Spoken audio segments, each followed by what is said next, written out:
the 17th of January, 1942 in Louisville, Kentucky, United States of America, the greatest was born. I'm the greatest because people tell me I'm the greatest. Muhammad Ali, previously known as Cassius Marcellus Clay, before his conversion to the Nation of Islam in 1961, started amateur boxing at a young age of 12. After he won a gold medal in the light heavyweight division at the Summer Olympics of 1960.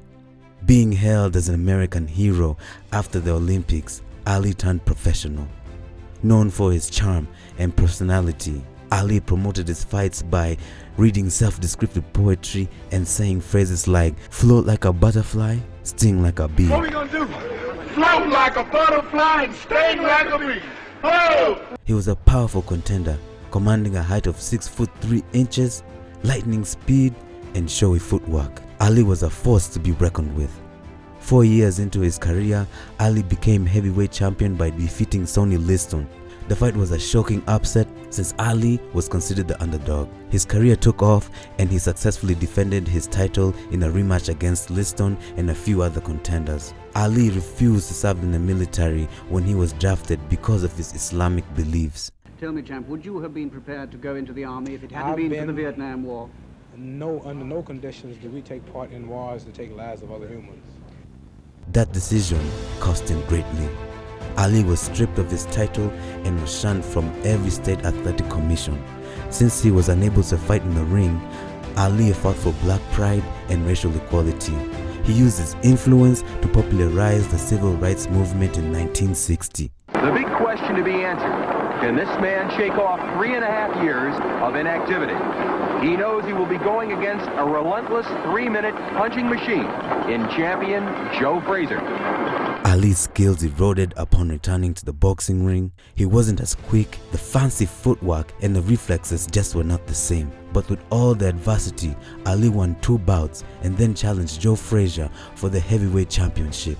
The highly revered fight, dubbed the fight of the century, was a big loss to Ali, a unanimous 15-round decision in favor of Joe Frazier. What came next after the defeat? Ali won 10 fights in a row. Then, when things were finally looking up, Ken Norton, a lesser-known opponent, broke Ali's jaw in a second-round major upset, but Ali was able to beat him in a rematch.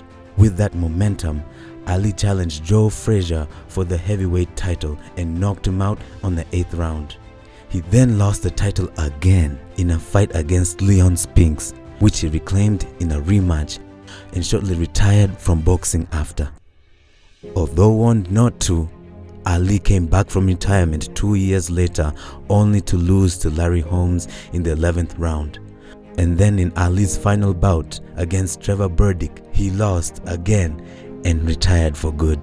Are you still as fast as you were? Am I as fast as I were? Man, I'm so fast last night I cut the light off in my bedroom, hit the switch, was in the bed before the room was dark.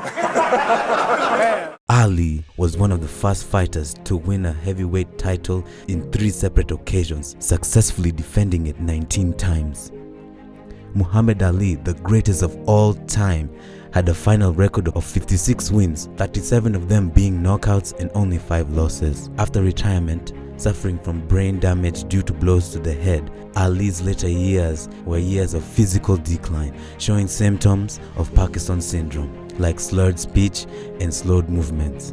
Muhammad Ali died on June 3, 2016 in Scottsdale, Arizona.